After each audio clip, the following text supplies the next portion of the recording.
Gutka king హీరోలాల్ ఎవరు? గుట్కా కంపులో గుప్పుమంటున్న తెలంగాణ. సందు సందులో గుప్పుమంటున్న గుట్కా కంపు. గుట్కా తిను క్యాన్సర్ కొను. సందు సందున అమ్మకాలే. పట్టించుకుంటున్న నాదుడే లేడాయే. ఆరాకొర దాడులు, అరెస్టులు. ప్రజల ప్రాణాలతో చెలగాటమాడుతున్న గుట్కా వ్యాపారులు. నిషేధిత గుట్కా పొగాకు తయారీలు ఎలా వస్తున్నాయి? ఇంత విచ్చలవిడిగా అమ్మకాలు సాగుతున్నా కళ్ళెందుకు మూసుకుంటున్నారు? పల్లెల్లో పదుల సంఖ్యలో క్యాన్సర్ బారిన పడుతున్నారు. రోజురోజుకు పెరుగుతున్న క్యాన్సర్ రోగులు. నిషేధిత గుట్కాలు యథేచ్ఛగా రాష్ట్రానికి ఎలా చేరుతున్నాయి? జిల్లాలు, మండలాల వారీగా ఏజెంట్లను ఏర్పాటు చేసుకుని వ్యాపారం. నిత్యం కోట్ల రూపాయలలో గుట్కా, అంబర్కైనీల అమ్మకాలు. అక్కడక్కడా పట్టుకుంటున్న వార్తలు. తెలంగాణ అంతటా విచ్చలవిడిగా అమ్మకాలు. గుట్కా తినద్దని ప్రభుత్వ ప్రకటనలు. వేల కోట్ల రూపాయలు ఖర్చు పెట్టి ప్రచారాలు.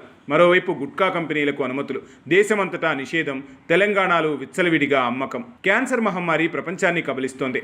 ఒకప్పుడు ఎవరికైనా క్యాన్సర్ వచ్చిందంటే అదే పెద్ద వార్తగా చెప్పుకునేవారు. కానీ ఇప్పుడు క్యాన్సర్ ఒక సాదాసీదా రోగమైపోయింది. చికిత్స లేక ప్రాణాలను బలిగొంటుంది. అయినా ప్రభుత్వాలు మేలుకున్నట్టు ఎక్కడా కనిపించడం లేదు. ప్రజలు క్యాన్సర్ బారిన పడకుండా ఉండాలంటూ వేల కోట్ల ఖర్చు చేసి ప్రకటనలు తయారు చేస్తున్నారు. విస్తృతంగా ప్రచారం చేస్తున్నారు. మీడియాలో, టెలివిజన్లలో, సినిమా థియేటర్లలో నిత్యం క్యాన్సర్పై అవగాహన ప్రకటనలు విస్తృతంగానే ప్రచారం చేస్తున్నారు. కానీ క్యాన్సర్ కారకాలను అరికట్టడంలో ఎందుకు విఫలమవుతున్నారు? క్యాన్సర్ కారకాలను తయారు చేస్తున్న కంపెనీలకు ఎలా పర్మిషన్లు ఇస్తున్నారు? మన దేశంలో క్యాన్సర్కు ప్రధాన కారకాలలో పొగాకు ఉత్పత్తుల పాత్ర పెద్దది. పొగాకు పంటలు పండుతూనే ఉంటాయి. అటు గుట్కాల తయారీ జరుగుతూనే ఉంటుంది. మన దేశంలో గుట్కా నిషేధం ఎలా జనం వద్దకు వస్తుంది? మన దేశంలో గుట్కా వ్యాపారం కొన్ని వేల కోట్లలో సాగుతోంది. నిత్యం దేశవ్యాప్తంగా వందల కోట్లలో వ్యాపారం జోరుగా సాగుతోంది. ముఖ్యంగా మన తెలంగాణలో గుట్కా పూర్తిగా నిషేధం. కానీ గుట్కా దొరకని ప్రాంతం అంటూ లేదు, ప్రదేశమూ లేదు. పల్లె నుంచి పట్నం దాకా ప్రతి చోట, ప్రతి మూల గుట్కా దొరుకుతూనే ఉంది. జనం ప్రాణాలను హరిస్తూనే ఉంది. అయినా ప్రభుత్వాలు పెద్దగా చర్యలు తీసుకుంటున్న దాఖలాలు లేవు. ఒక్క తెలంగాణలోనే రోజుకు సుమారు 5 కోట్ల రూపాయల గుట్కా వ్యాపారం సాగుతున్నట్టు తెలుస్తోంది. అది కూడా విచ్చలవిడిగా సాగుతోంది. పటిష్టమైన చెక్పోస్టు వ్యవస్థలు ఉన్నప్పటికీ గుట్కా వ్యాపారులు యథేచ్ఛగా ఎలా సరుకును రవాణా చేస్తున్నారన్నది తేలాల్సి ఉంది. బియ్యం అక్రమ రవాణా, కలప అక్రమ రవాణా, ఆఖరకు లిక్కర్ అక్రమ రవాణాలు కూడా అరికడుతున్నారు. కానీ గుట్కా రవాణా మాత్రం ఎక్కడా ఆగినట్లు వార్తలు లేవు. పట్టుకున్నట్లు కూడా దాఖలాలు లేవు. కానీ జిల్లాలకు చేరిన తర్వాత అక్కడక్కడ టాస్క్ ఫోర్సు దాడులు నిర్వహించడం, పట్టుకోవడం జరుగుతుంది. అయినా అది కూడా అంతంత మాత్రంగానే జరుగుతుండడంతో గుట్కాల అమ్మకాలు జోరుగా సాగుతున్నాయి. నిషేధించిన గుట్కా, పాన్ మసాలా, అంబర్ లాంటివి అధిక ధరలకు విక్రయిస్తూ అలా కూడా సొమ్ము చేసుకుంటున్నారు. జనం జేబులకు చిల్లు పెట్టడమే కాదు, ప్రాణాలకు కూడా చిల్లులు పెడుతున్నారు. ముఖ్యంగా హైదరాబాద్తో పాటు ఇతర నగరాల్లో పాతుకుపోయిన కొంతమంది మార్వాడీ వ్యాపారులే ఈ వ్యాపారాలను సాగిస్తున్నట్లు తెలుస్తుంది. కొంతమంది పేర్లు కూడా ప్రముఖంగా వినిపిస్తున్నాయి. కొద్ది సంవత్సరాలుగా కర్ణాటక, రాజస్థాన్, గుజరాత్ల్లో కంపెనీలు ఏర్పాటు చేసి అక్కడి నుంచి రహస్యంగా గుట్కాలను హైదరాబాద్కు తరలిస్తున్నట్లు కూడా సమాచారం. వారిలో ప్రముఖంగా వినిపిస్తున్న పేర్లు కూడా ఉన్నాయి. దీని వెనుక హీరాలాల్ అనే వ్యక్తి ఉన్నట్లు కూడా తెలుస్తుంది. అతని నుంచి నగరంలోని అనేక మందికి సరఫరా సాగిస్తున్నట్లు సమాచారం. ఇటీవల వరంగల్ నగర కేంద్రంలో సుమారు 10 లక్షల విలువైన గుట్కా ప్యాకెట్లను పోలీసులు స్వాధీనం చేసుకున్నారు. ఉమ్మడి కరీంనగర్లో కూడా పెద్ద ఎత్తున కోట్లాది రూపాయల విక్రయాలు జరుగుతున్నట్లు తెలుస్తోంది. సుమారు 76 లక్షల రూపాయల విలువైన గుట్కా, ఇతర పొగాకు ఉత్పత్తులను పోలీసులు ఆ మధ్య స్వాధీనం చేసుకున్నారు. కేసులు నమోదు చేశారు. గుట్కాల మూలంగా ఎంత అనర్థం జరుగుతుందో అందరికీ తెలుసు. అయినా దాని వ్యాపారం మాత్రం ఎక్కడా ఆగడం లేదు. చిన్న పెద్ద అనే తేడా లేకుండా గుట్కాలను నమిలేస్తున్నారు. తెలంగాణ పల్లెల్లో యువత ఎక్కువగా గుట్కాకు బానిసలవుతున్నారు. క్షణం పాటు గుట్కా నమలకుండా ఉండలేని స్థితిలోకి వెళ్తున్నారు. నిద్రిస్తున్న సమయంలో కూడా నోట్లో గుట్కా వేసుకునే పడుకుంటున్న వాళ్ళున్నారు.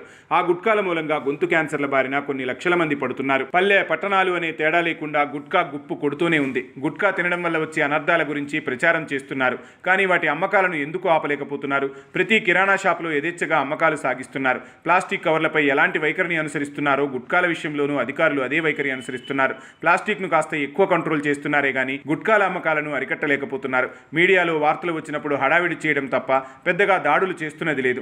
అక్రమ గుట్కాల తరలింపు ఆగడము లేదు. వాటి అమ్మకాలను ఆపుతుందే లేదు. రోడ్ల మీద ఎక్కడ చూసినా గుట్కా రాయిళ్లు చించి పడేసిన ప్యాకెట్లు అడుగడుగునా దర్శనమిస్తూనే ఉంటాయి. పాన్ షాపుల నుంచి చెత్త సేకరించే మున్సిపల్ వాహనాలలో కూడా ఆ ప్యాకెట్లు నిత్యం దర్శనమిస్తూనే ఉంటాయి. అయినా అధికారులకు చీమ కుట్టినట్టు కూడా లేదు. ఓవైపు ప్రభుత్వాలు ఎంతో శ్రద్ధతో ప్రజల ఆరోగ్యాలను కాపాడాలని ప్రయత్నాలు చేస్తుంటే అధికార యంత్రాంగాలు మాత్రం మొద్దు నిద్ర వేయడం లేదు. నిజంగా తెలంగాణలోని అధికారులు తలుచుకుంటే ఒక్క గుట్కా ప్యాకెట్ అయినా తెలంగాణలోకి రాగలుగుతుందా? అమ్మగలుగుతారా? బస్సుల్లో, రైళ్లలో, రద్దీ ప్రదేశాలలో గుట్కా నమిలే వాళ్ల వల్ల ఇబ్బందులు ఎదుర్కొంటున్న వాళ్ళు కూడా ఉన్నారు. అయినా చర్యలు తీసుకునేవారే లేరు. ఇటు మత్తు పదార్థాలు, అటు గుట్కా లాంటి విష పదార్థాల వల్ల యువత ఎంతో నష్టపోతుంది. తెలంగాణలో ఈ గుట్కా వ్యాపారం ప్రముఖంగా సాగిస్తున్న వారిలో ముందు వరుసలో ఉన్న వాళ్లంతా మార్వాడీలు కావడం వల్లనే అధికార యంత్రాంగం చర్యలు తీసుకోవడం లేదన్న ఆరోపణలు వినిపిస్తున్నాయి. అందుకు సంబంధించి అనేక వార్తలు కూడా వస్తున్నాయి. అయినా పోలీసులు మాత్రం కదులుతున్నట్టు లేదు. రోడ్డు మీదకు వచ్చిన వాళ్ళు ట్రాఫిక్ రూల్స్ తప్పితేనే ప్రాణాలకు ప్రమాదమని వారిని శిక్షిస్తున్నారు. కొన్ని కోట్ల మంది ప్రజల జీవితాలతో చెలగాటమాడుతున్న గుట్కా దొంగ వ్యాపారులను ఎందుకు వదిలేస్తున్నారన్న ప్రశ్నలు ఉత్పన్నమవుతున్నాయి. ఎందుకంటే వాటి వల్ల ప్రభుత్వానికి వచ్చేది ఏమీ లేదు, ప్రజలకు మేలు జరిగేది అంతకన్నా లేదు. కేవలం వ్యాపారుల జేబులు నిండుతాయి, వారి ఆస్తులు కోట్లకు పడగలెత్తుతాయి. జీఎస్టీ లేని వ్యాపారం, ప్రజల ప్రాణాలతో చెలగాటమాడే వ్యాపారం ఇంత యథేచ్ఛగా సాగుతుంటే ఆపేదెవరు, అరికట్టేదెవరు? ప్రజల ప్రాణాలతో వ్యాపారం చేస్తున్న వారిని ఎందుకు ఉపేక్షిస్తున్నారు? జిల్లాల నుంచి పల్లెల దాకా నెట్వర్క్ ఏర్పాటు చేసుకుని జనాన్ని క్యాన్సర్ బారిన పడేలా చేస్తున్న వారిని ఎవరు పట్టుకోవాలి? ఓవైపు మత్తు పదార్థాల జాడ దొరుకుతూనే ఉంది, అది కూడా పెద్ద ఎత్తున వ్యాపార దందా సాగుతూనే ఉంది. అయితే అది అందరికీ అందుబాటులో ఉండకపోవచ్చు, కానీ గుట్కా అనేది ప్రతి సామాన్యుడికి అందుతుంది. మత్తుకు అలవాటు పడిన యువత దాన్ని నమిలి మింగేస్తోంది, ప్రాణాల మీదకు తెచ్చుకుంటోంది. ప్రభుత్వం సీరియస్గానే ఉంది, అధికార గణమే అలసత్వం ప్రదర్శిస్తోంది. గుట్కా వ్యాపారుల చైన్ నెట్వర్క్పై త్వరలోనే మరిన్ని సమగ్రమైన కథనాలు మీ నేటి దాత్రిలో. వరుసగా గుట్కాను తెలంగాణ నుంచి తరిమేసేదాకా నేటి దాత్రి నిత్యం అక్షర పోరాటం చేస్తూనే ఉంటుంది. గుట్కా రహిత తెలంగాణ లక్ష్యంగా ముందుకు సాగుతోంది మీ నేటి దాత్రి. వైభవలక్ష్మి బతుకమ్మ, దసరా, దీపావళి పండుగల సంబరాలు. Triple festivals, triple benefits. ప్రతి 500 రూపాయలు ఆపై కొనుగోలుపై లక్కీ డ్రా కూపన్. ఒకే కూపన్ పై 1 kg silver or 1 TVS Jupiter or 1 Alto car గెలుచుకునే ఛాన్స్. ప్రతి 2000 రూపాయలు ఆపై కొనుగోలుపై స్పాట్ గిఫ్ట్స్. షాపింగ్ చేయండి, ఉచిత బహుమతులు గెలుచుకోండి. పండుగైనా, పబ్బమైనా, ఫంక్షన్ అయినా మన shopping choice Vaibhav Lakshmi shopping mall, JPN road, Warangal. Shopping సంబరాలు, కానుకలు, ఆఫర్లు తాకుతాయి అంబరాలు.